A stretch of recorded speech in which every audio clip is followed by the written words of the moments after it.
It is Bronze and Modern Gods. I'm John. And I'm Richard.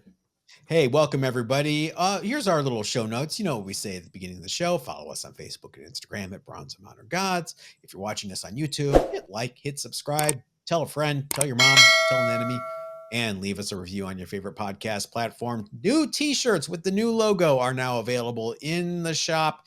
It is in the description below if you are watching this on YouTube. And a reminder, Richard and I will be at Baltimore Comic-Con September 8, 9, and 10, live streaming from the Waku booth. Waku, as you guys know, they've been gracious enough to sponsor this show. So please support Bronze and Modern Gods by trying the Waku Map for free. Right, Richard? You can add whatever data you like. You want to keep track of your the grade, the page quality, whatever you floats your boat and how you collect. It's like a social network for comic book readers and collectors. You can see what your friends are reading. You can see what issues they are missing. Follow us, follow me and John, and you'll see what we are missing in our collections, for example. I'm Chronosafe on Waku. And I am John_Hughes, just like the director. I see lots of you were following me this week on Waku, and I've gone in and left comments on your collections. I hope you appreciate it. I'm still adding books. It came across my all Negro Comics #1 was not in the database, so I took a picture of my book and entered the data for it, and now it's a part of my collection. Super easy, and that's how it's done. It's community powered. Download Waku from the Google Play Store or the Apple App Store today, and we will see you at the Waku booth in just one short month at Baltimore Comic-Con. Time for our hot book of the week, Richard. Oh no, it's Spider-Man Reign #1 from 2007. Do you know about this book? Yeah. Okay. We have a name for this book that we call it. It's the PP book. Spider Junk. This is the first issue of the notorious miniseries by Carl Andrews. Notorious only for its dark, mature storyline, but infamously recalled due to a panel showing Peter Parker's peen or spider junk. Who wrote that? I'm reading John's notes here, so that's why I'm laughing. Did you like Peter Parker's peen?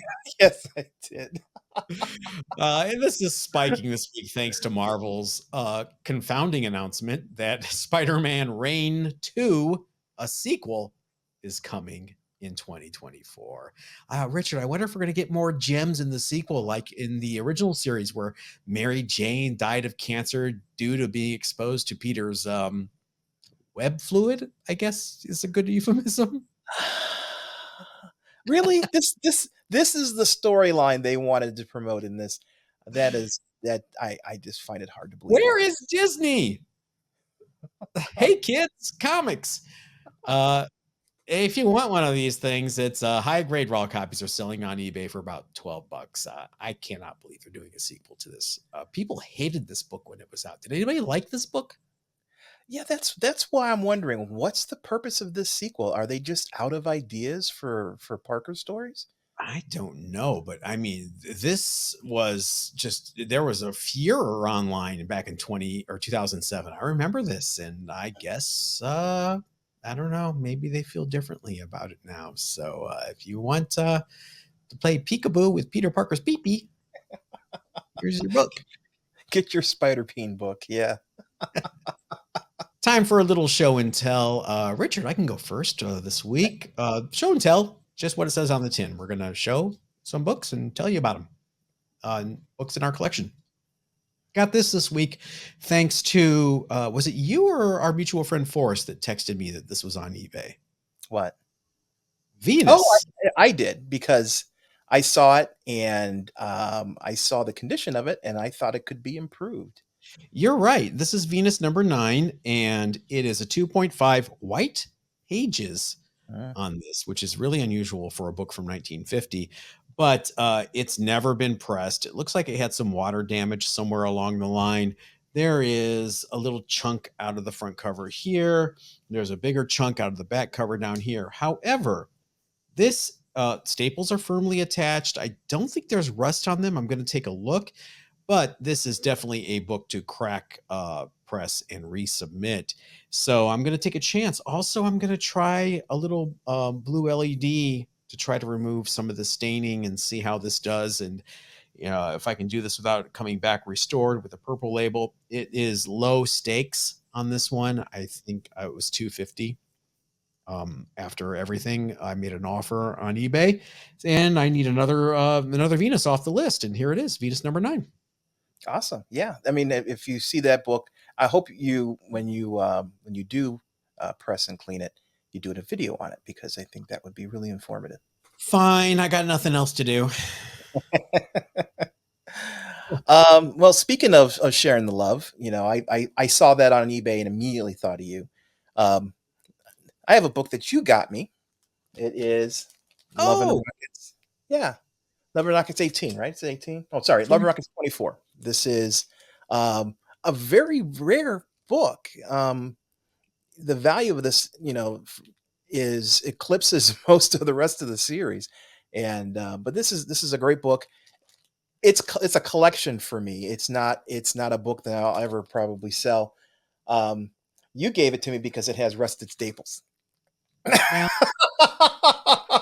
I'm not going to give you my good copy. Come on. Uh, no, it's just a funny book, because John and I at the California Comic Con were digging through. I was looking for number one. I am always looking for number one. And I went to a dealer. I asked him if he had a number one. He didn't. He said he pointed to a box of Love and Rockets. And stupid me didn't go pawing through it. I went to look something else. Here comes John right behind me, and he's flipping through and he's pulling books left and right. And he pulls one of these, Uh, uh, two of them. Two of And them.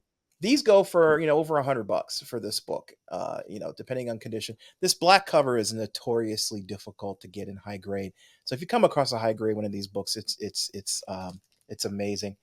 And the um, spine splits a lot on that book too. If you look at the spine, it's really mhm. fragile. But Love and Rockets, I can never tell people too often to read this series, because it is amazing. We just miss seeing Jaime Hernandez at San Diego. He was there the day before. We didn't know. Um, I bought a T-shirt. I was hoping to meet the man. Okay. We both bought t-shirts of that cover, and Mhm. they're black. Is it so frustrating that they didn't do red for the ink like the Yeah, cover, and they did it in white? It's so frustrating. They were it is so so frustrating. It would not have cost them any more to get it done in red. So no. maybe Uh, maybe next I, spring. by the way, I paid the sticker on that book was $5.99, and I think I made a stack at that dealer, and I think I actually got it for maybe $4. So you can Venmo me the $4 when you feel like it. But that's a keeper. I mean, I don't. I need to finish my run for the first series, Love and Rockets, and that helps. Excellent. This is a book I picked up, and I asked you if you wanted it, and you said no thanks. So I don't want to hear anything from you now when I show it off after cleaning and pressing it. It is West Coast Avengers 35, and it is a newsstand. And That's for cool. those, yeah, for those of you who aren't familiar or you're listening on the podcast, this is a full face Doctor Doom cover by Al Milgrom. Just kind of a really cool close up of Doctor Doom. And then you open it up and it's Kristoff inside. What a ripoff. You gonna slab it, or is that No, just raw? that's for sale. That's for sale in the next live sale, I think. But it's a nice one. Um, and I know I have more than you pulled this week, so let me do the next one. This is for maybe 30% of our audience. It Oh, is the earliest Millie the Model I own, Millie the Model number 6. wow. Yeah. And if you look, it's got a really crazy spine roll. Yeah. Not sure if I'm going to try to repair this one or not, because I believe it's a single staple book, and I'm nervous about single staple books, being too aggressive with them. But I have a Millie the Model under issue 10, which, I only have 206 to go. There you go. No, I have more than that. What's your next one? My next one is a book that we saw at San Diego Comic Con. We were walking around, and um, everywhere that we went, the price on it was ridiculous. It's Avengers number 25. Oh, wow. Yeah. I don't think did I show this before? I can't remember. I think is this your high grade one? Yeah. This is your 5.5? Okay. Yeah. I think you showed it when it was raw. I don't think we've seen it slabbed. Okay. Yeah. Yeah, this book for some reason was going for $600 at STCC, and I couldn't really figure out why. Classic Doom cover. Classic Doom cover, definitely. So it's a beautiful book. Also a nice Kirby cover. So you can't go wrong with low Avengers and mixing Doom in with it. And then you open it up and it's Don Heck. I want my money back. Give me back my 12 cents, Marvel. Speaking of Don Heck and Jack Kirby, I think they're both in this book. This is Amazing Adventures number 2. This is the second appearance of Dr. Droom, who predates Fantastic Four number 1 when you're talking about Marvel heroes. This is a beautiful condition. I think I got this from our friend Ed Pink on Instagram. And, I would say it's probably a 7. Nice. Outside chance of a 7.5. I'm going to send this to CGC and see what happens. But I have Amazing Adventures 1, 2, 4, and 5. So I need to get a 3 and a 6. Do you know what happened when that book hit issue 7, Richard? I hate when I do this to you. It smack me when I do this to you. I always ask you a question. I put you on the spot. I have no idea. I'll just tell you. It became an amazing adult fantasy with issue 7. And then with issue 15, it became just amazing fantasy and featured some loser character that showed off his peen. I was looking at side story, Amazing Fantasy 14. That book is only like $200. I mean, it's amazing how the difference you go from 14 to 15 being a 5-6 figure book. It's 100% Stan Lee and Steve Ditko too in that run. It's so beautiful stories, beautiful art. They all have like O. Henry twist endings, and I remember Stan Lee talking about that book, why it wasn't selling well, because it had adult in the title. So people thought it was like dirty, and it was more like, these are mature, intelligent stories for the discriminating comic book reader. And, Martin Goodman wasn't having it. Cancel that book. Don't put that insect man in there. But he did. His last chance, yeah. And it paid off. What do you got? That's it. That's all okay. Yeah. Hold on. So let me wrap this up with everyone's favorite new feature, the Bondage cover of the week. It is a doll man. It is Feature Comics number 124. It's getting hot in here. For the people on the podcast, our poor protagonist, doll man, is trussed up in those tiny ropes again. I don't know where they get the tiny ropes. He is tied up to the bottom side of an iron, which is being plugged in to the wall. And if there's any doubt, I'm originally from the Midwest. It has been put to rest with my pronunciation of iron.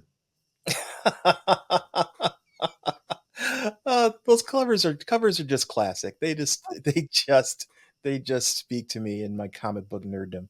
I feel bad for his knees. That's not, that's got to be uncomfortable. That is uncomfortable. I think the knees are the least thing he's worried about in that particular shot.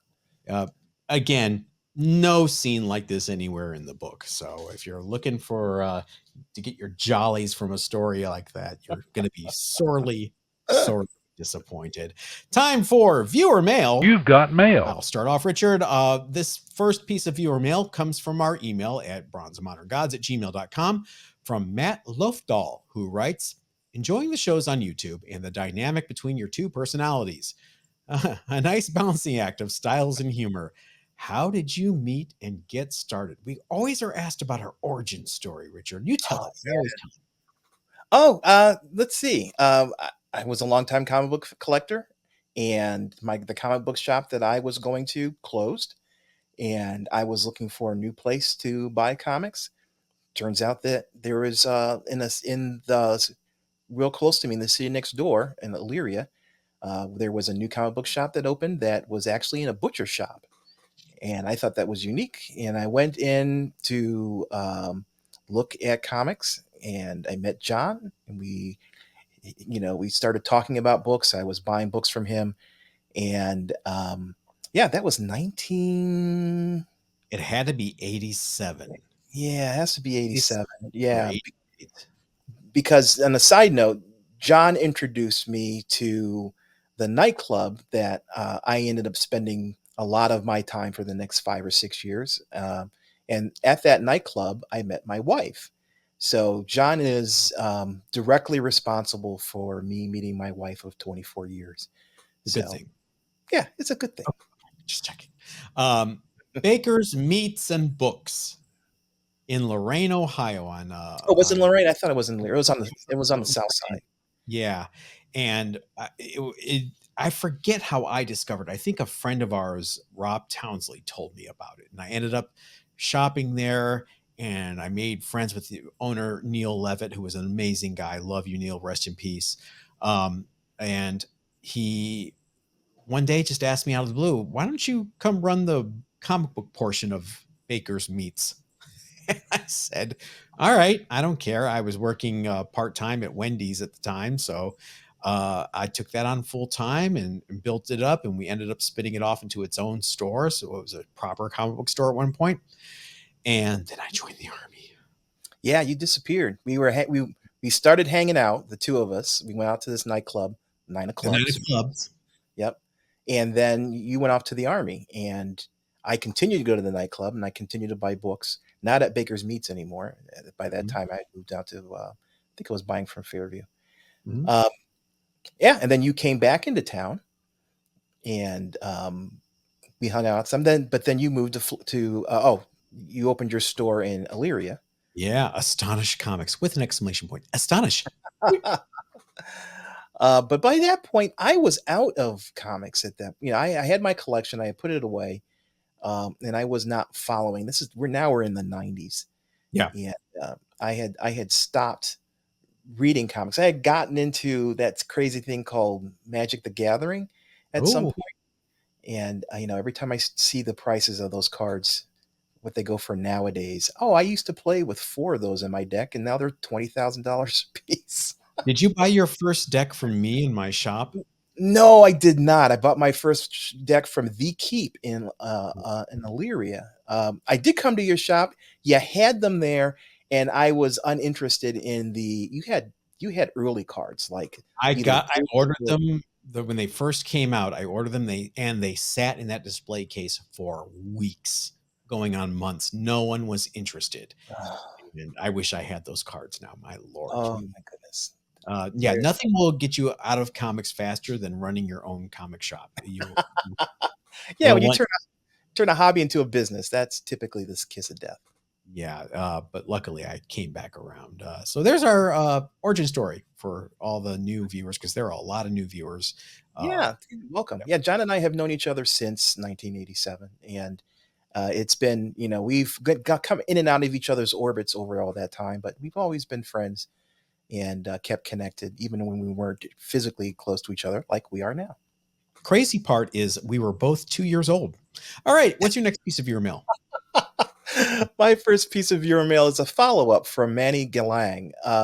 Last week, he sent me an email about my interest in foreign variants, and I mentioned that I was looking for them, just didn't really have much access to them. And he responds, "Hi, John and Richard. Great to see you guys are back. Just caught the latest episode. Glad to see my question posted too.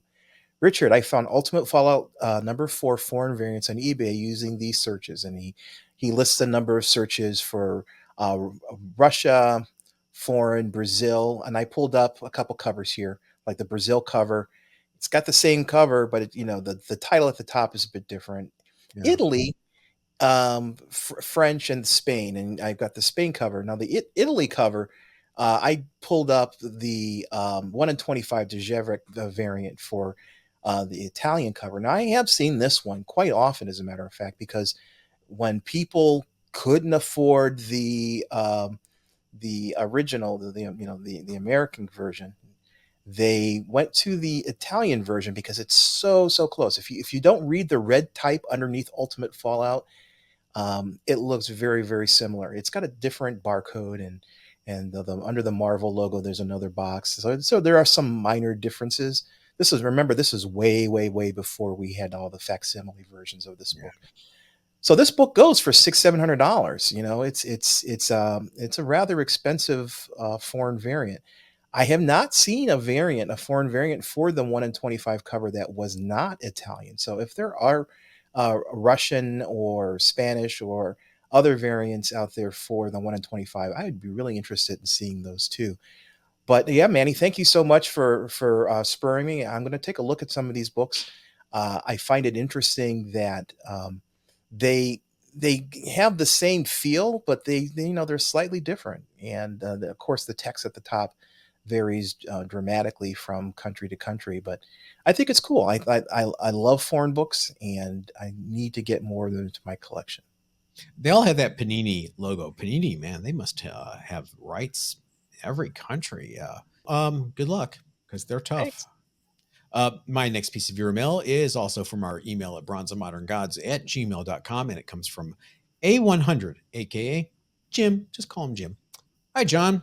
He's talking about me mentioning how tough it is to get a high grade copy of The Demon #1.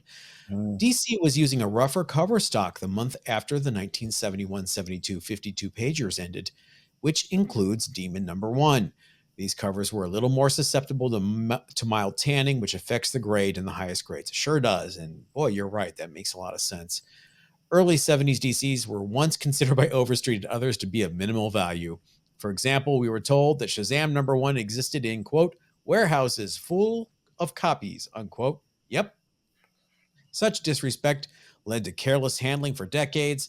Where are those pristine mint Shazams now? Signed, Jim. Jim, you're right. I would think as recently as 5 to 7 years ago, I was in Ohio, Richard, at a local shop by you called North Coast Nostalgia, and they had Mm. a $5 box. And in that $5 box were tons of Shazam #1s that were at least 9.0s, 9.2s. Wow. This had to be a little more than 7 years ago because this is before the movie was announced or anything. Mhm. And I just flipped right past them thinking, Shazam 1. This book is like cockroaches in Cher. It'll never die. Demon #1 is another one. I know, even though it is tough and grade, New Gods #1 was heavily speculated upon when it came out. So it's weird that these books that were in dollar bins, quarter boxes for decades are now really scarce and high grade. This is why. Yeah, I have to say I love that Demon #1 cover. I think it's an amazing piece of art. Yeah, I wonder, John, do you have? I'm sorry, Jim, do you have some insider knowledge? You say, well, we were told. So, are you a dealer, or do you have some contact in the industry? This is some really cool information that even John didn't know. Well, if you do touch those covers, you can see that they are different stock. I just Mhm. never connected it before, and I do remember reading. I used to read the Overstreet cover to cover when I was a kid because over and over, because it was it. That was like the Bible to me. Yeah. Thou shalt not speck on Howard the Duck #1, um, and I remember uh, articles about how many copies of Shazam #1 were speculated on and just never made it off the truck and went right into private collections, just boxes and boxes and bundles and bundles. So yeah, but we learn something new every week, huh? Yeah, absolutely. That's why I love this hobby. What you got? My next piece is from a YouTube commenter at the Four Deadly Venoms 453. There's four of them. Um, I guess there are. Okay. And he mentions a great discussion on racism in Golden Age books. We talked about that last week. I personally would never spend my hard earned money on those types of books as a black man, but like Richard, the All Negro Comics, which is the book that I have here over my shoulder, is especially interesting since it was done by people of color. Yes, it was completely published, written, and drawn by African Americans, which is why it's on my wall. I actually hate that era of books and keep a lot of money in my pockets because of that. I really enjoy your views on comics and that you collect what you love. That's all that matters, in my opinion. One man's grail is another man's trash. Absolutely, absolutely. I, I have to agree with him. Most of those golden age books that have some kind of racist slant to them, and there are a lot of them. Um, I don't collect. It's just not something I'm really interested in. Whether the racism is around Asians, African Americans, Germans, were portrayed for the Second World War. I understand the reason why that's a part of the comic book industry at the time, because it was part of the culture. This is not something that I am interested in. This book, the all Negro comics, is interesting to me because it is published by, and the entire book was produced with African American artists and writers, and that to me is an important milestone. Now, if you collect, I know there's people out there who collect Nazi books, and they collect Hitler covers and a variety of different books that tend to kind of have representation of that those racist tropes on the cover and the contents.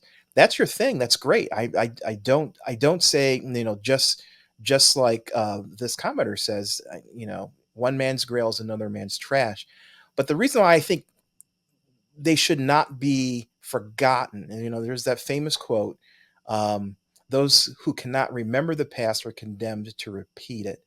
And I feel that's important, that we keep alive the fact that those kinds of comics were a part of society at the time. And do we want to be in that? Do we want to revert to that same set of sensibilities? And I think we need to learn from those books so that we don't repeat the same kind of racist tropes, which unfortunately are creeping back in different forms. Um, you know, it's important to keep the history alive. So those, for those who collect that kind of art and that kind of comic, that's awesome. You're contributing to keeping the story from disappearing. Someone in the comments, I think in the live show last week, mentioned something about uh, something about how I collect Yellow Claw, and is that something like this as well? And it could be. That's the honest answer. I don't know. I never.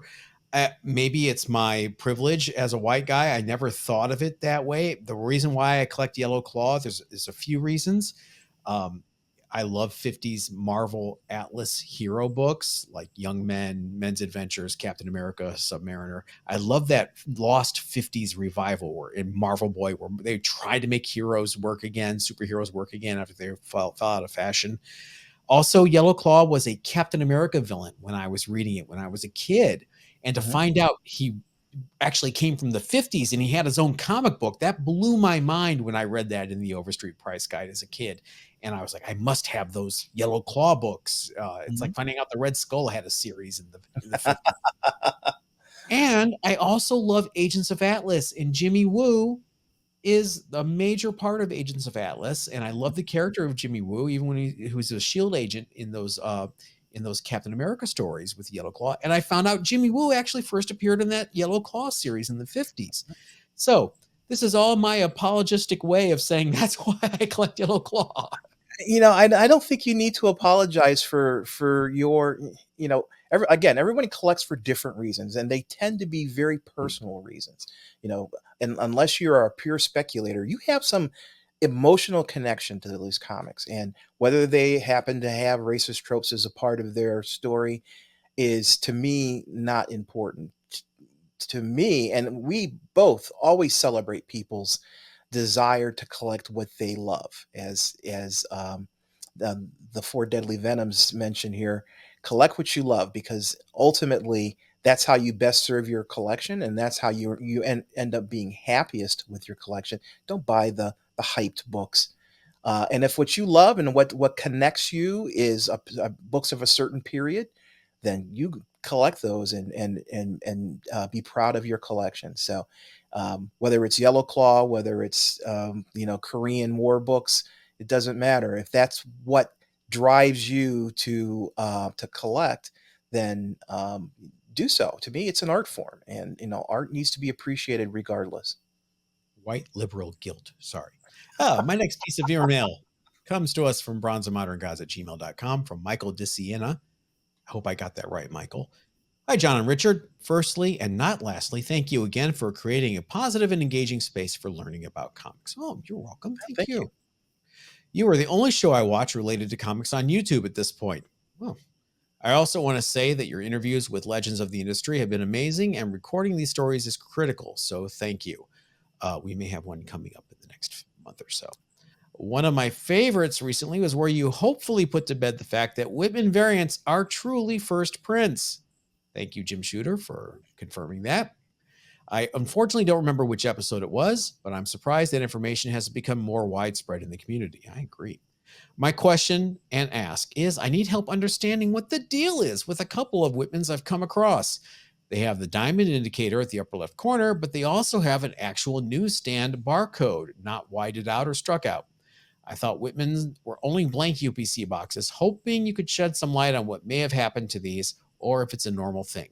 The one I've had the most trouble tracking down is my Star Wars #2. Here's a picture of it.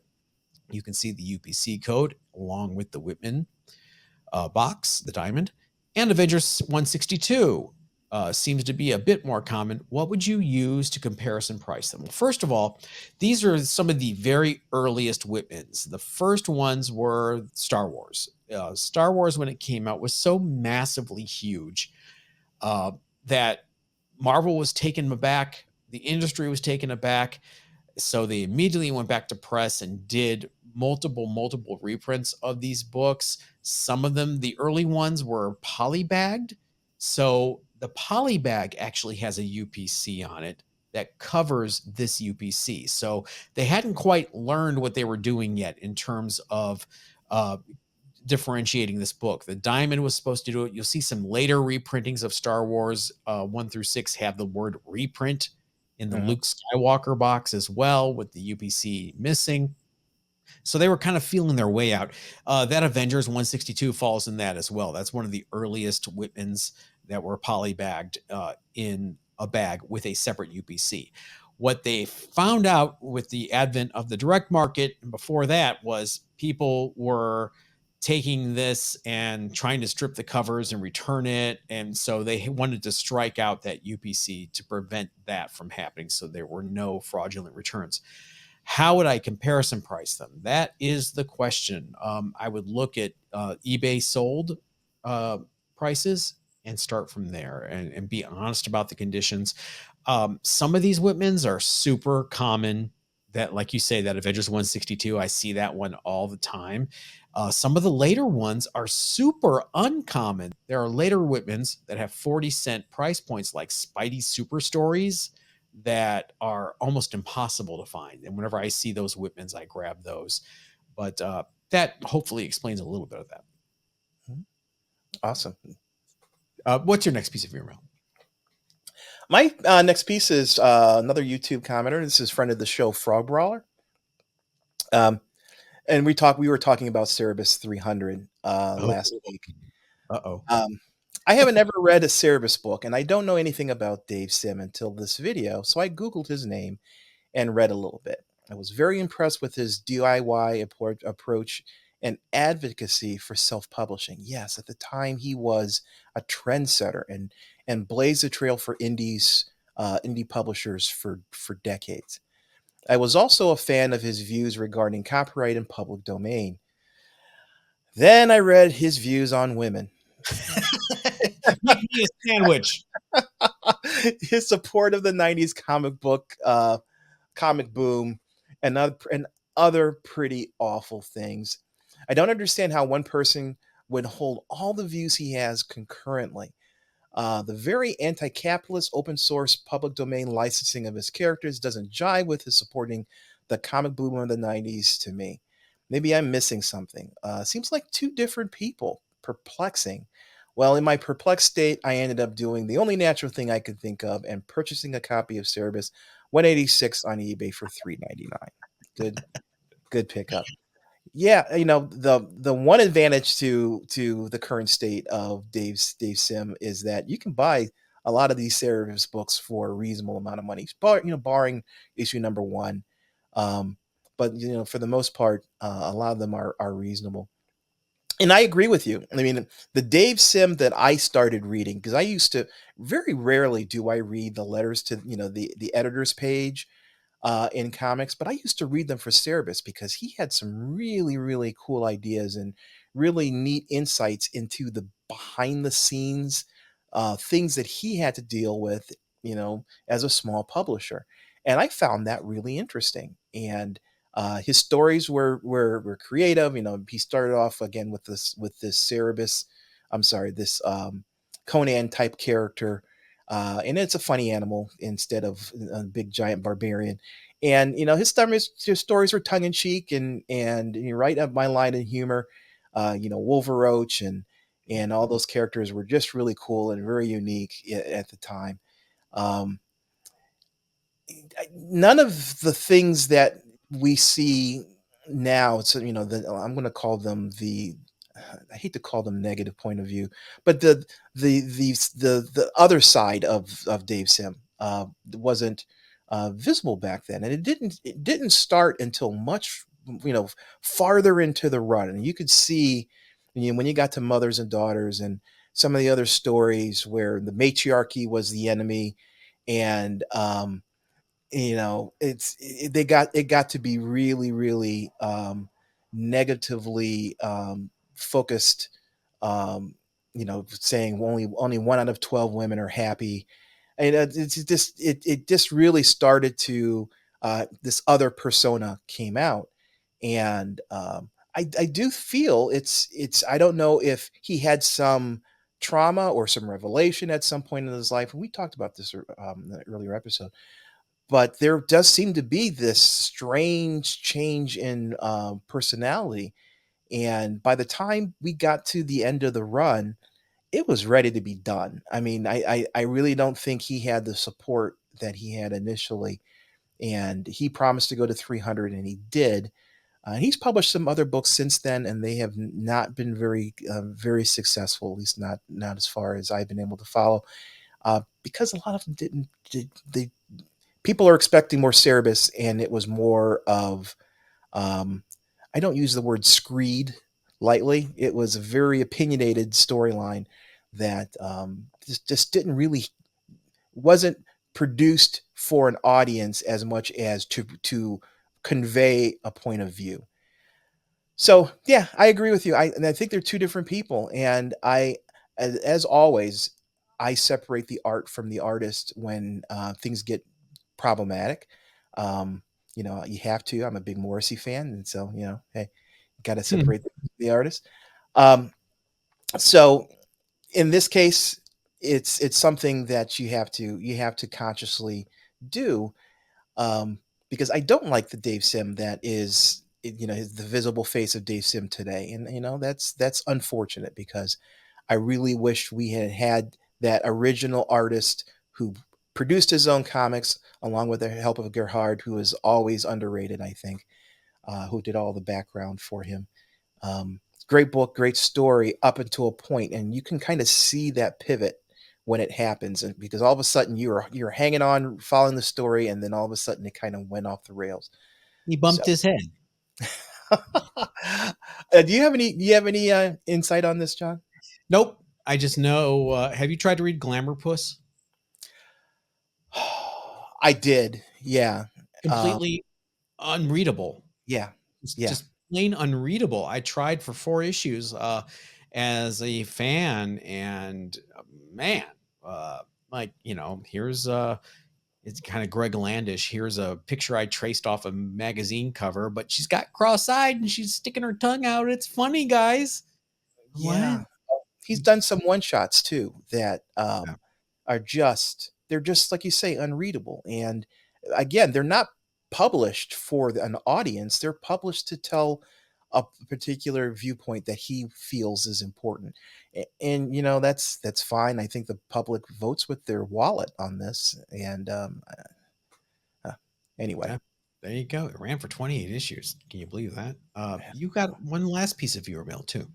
Yeah, one last piece. I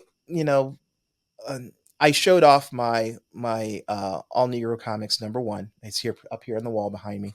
What I didn't mention was where I got it. John uh, alerted me to the fact that an auction house. This is Hake's Auction House, Hakes HAKES.com. Um, had the book up for sale, and I've never used them before, so I created an account and attached my credit card and all that fun stuff. and I followed the auction, and I put in a bid and a high bid, and um, was interested in seeing how the process was. And I've done other auction houses. I've done Heritage a number of times and a variety of other auction houses, and some of they're kind of hit or miss in terms of the interface. But this was pretty easy. It was pretty easy to follow what was going on. Um, Won the auction, payment was made, book came. It came quickly. It was amazing. So I had nothing but a great experience. So I did share that, but the CEO of Hake's Auction reached out to me. He must have seen he traced back the fact that my contact information for my Hake's account, and reached out and said, "Hi, Richard. Saw the podcast in which you mentioned your recent auction purchase. Glad this historic book found a good home. It actually came from a local comic book find right here in central Pennsylvania. Thought you might find that interesting. It was freshly slabbed for this auction." Good you. Um, yeah, so look for our next auction to go online in September. That will have more comics and toys. Um, that is just an online exclusive auction. In November, we will have our next premiere auction, which we do a printed catalog, and you will get that now that you are a bidder. I hope your first experience with Hakes was a good one. Best, Alex. I can't tell you how much I appreciate him reaching out.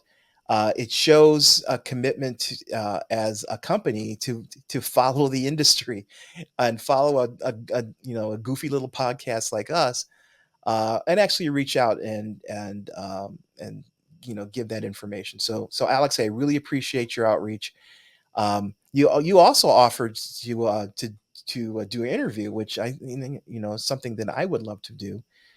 We've never interviewed someone at an auction house, and the process I think is fascinating. The amount of money and the value of the books that you move through on every auction, I think is amazing how it can go as smoothly as it does. So again, Alex, thank you so much for reaching out to me. It made my day, and to have that little bit of extra information about the book is important. Thank you, Alex, for listening to the show or watching the show if it's on YouTube. And your first one's free, buddy. That's Hakes.com. Great option. Seriously, thank you for writing, and thank you for watching. I'm segued out. It's been a while. Let me think here. Richard, I don't know. It's a 25-year-old.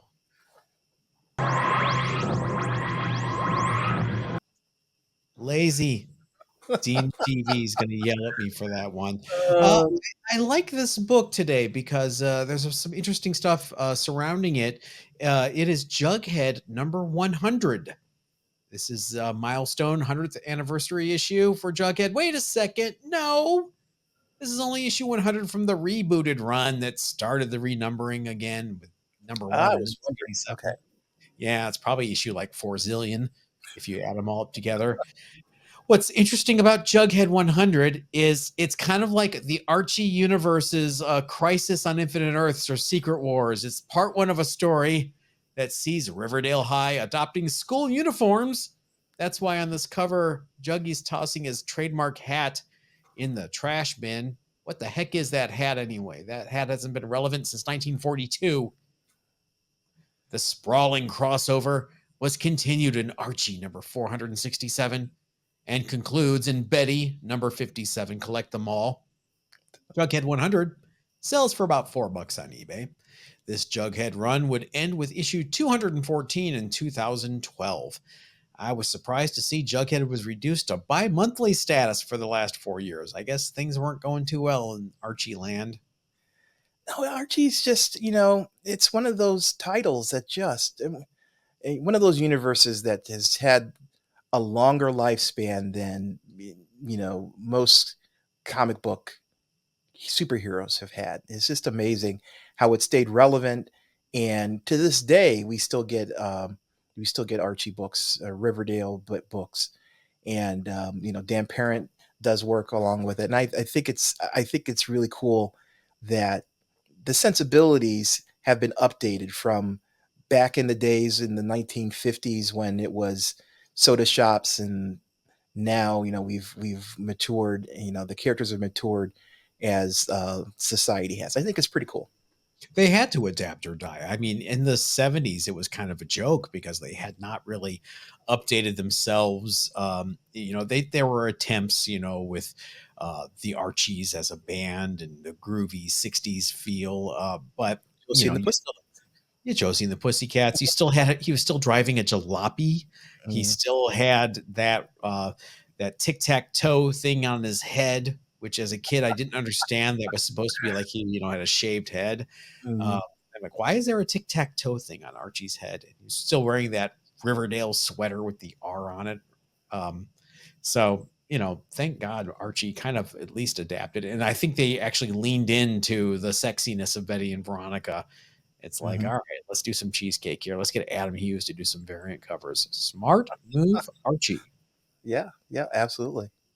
Underrated book of the week time. Richard, are you underrated for this one? I'm going to say underrated because you can get Okay. it for a reasonable price. All right. This is X-Men 125. Classic cover. Classic cover. Yeah, for those on the podcast, it is Phoenix with a big glowing red Phoenix behind her on the cover. It is an amazing, amazing looking cover. This is the first appearance of Mutant X, later named Proteus. This book has amazingly gorgeous John Byrne art. This book is right in the heart of the Phoenix saga. So if you like a John Byrne and Chris Claremont, um, and Phoenix and that whole storyline, this is like the meat of it. We are a couple issues before the Hellfire Club, but we are approaching that, and we're transitioning away from the cosmic story of the Shi'ar Empire, and we're being involved in the Shi'ar. You got Professor X off with Lilandra. Um, the X-Men themselves are thought to be dead. And the story revolves around this Mutant X, who happens to be the son of Moira McTaggart. And here's the thing: she's married to her husband. This is not a happy marriage. She has a son. She does not tell her husband she has this son. He has he basically is an energy vampire. You want to look at it that way. He absorbs energy. So she locks him up from the time he's a little boy, locks him up in a cell. How she gets away with this, I have no idea. He manages to escape a part of the storyline, and he tries to he possesses people, possesses their bodies, and then uses their energy, and he's an incredibly powerful being. He tries to take over Phoenix, which did not go well. No. But this story leads into you've got the foundations of from this storyline that go into um, uh, you start to see Jean Grey being affected by what becomes the Hellfire Club. She's starting to have these hallucinations. So great book, and I'm surprised. You go and look at the values of the books from this saga, and they're all over the place. This book, 9.8s are going for about $300. A newsstand is 500. If I was you, I'd just buy the newsstand. I wouldn't bother with the regular cover if you can get it. There's 368 9.8s out of 2,481 books on the census, so they're not overly rare, but there's less than 30 UK variants of this book on the census, which I find pretty interesting. So those of you who That's come across, yeah, that's amazingly low ratio. So John is wondering, is this underrated? Because it is a part of the series, but I think at that price point, you can get into this book. A 9.8 at $300 for a book that is an incredibly important story arc for the X-Men, or just Marvel in general from 1979. I think this is a good buy. This is the second issue of Uncanny X-Men I ever bought. Oh, really? Because I read it as a kid when it was, a reprint title. It was reprinting the 60s X-Men. And it was like, okay. And then it came back and it didn't have very good distribution. The Lawsons near my house never carried it, so I never saw it. I think Drug Mart on Abbey Road was the only place I ever saw it. And there's some obscure references for you people in Northeast Ohio. And my friend Eric Lenner, who lived down the street, collected comic books, and his favorite heroes were Iron Man and the X-Men. He got me reading Iron Man, which was the Dave Michelini and Bob Layton, John Romita Jr. run, which was great. I was like, wow, I've never read Iron Man before. This is actually really good. And he kept telling me to buy X-Men. Buy X-Men, it's great. So I finally bought 124 with Arcade and Spider-Man, I think guest stars in it, and I loved it. I thought that was great. And then I got this issue, and I didn't understand what was going on. I didn't know all the characters. What's a Shi'ar? Where's Professor X? But I still liked it. Yeah, I still can't get over the fact that she kept her son in a cell for years. Oh, Richard, it's just comic books. Moira McTaggart, who has no powers, well, I take that back. At the time, had no powers. Just such a pivotal character in the X-Men mythos. It's amazing how many storylines and plots and arcs that she touches, being a lowly support character. It's kind of like The Simpsons keeping Bart's deformed twin up in the attic. Remember that from the Halloween special? My underrated book this week is Ghost Rider number 93. This was the last issue of the 90s reboot series with Danny Ketch's Ghost Rider.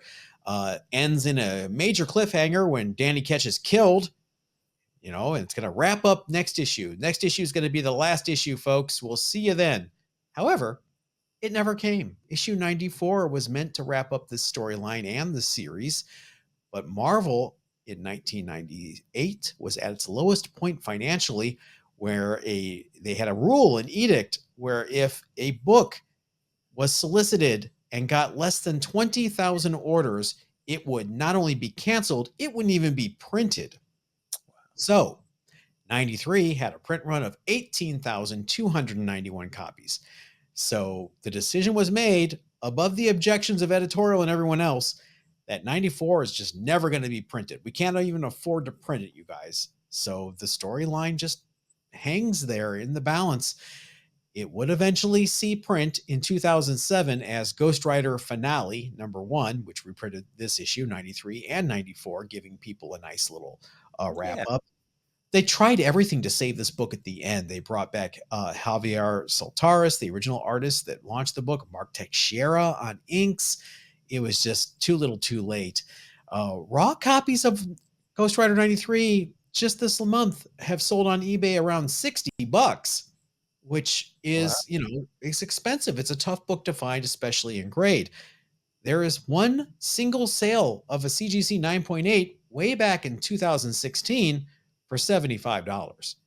Meanwhile, a 9.6 sold this month for $110. So I just imagine what a 9.8 of this book would bring today.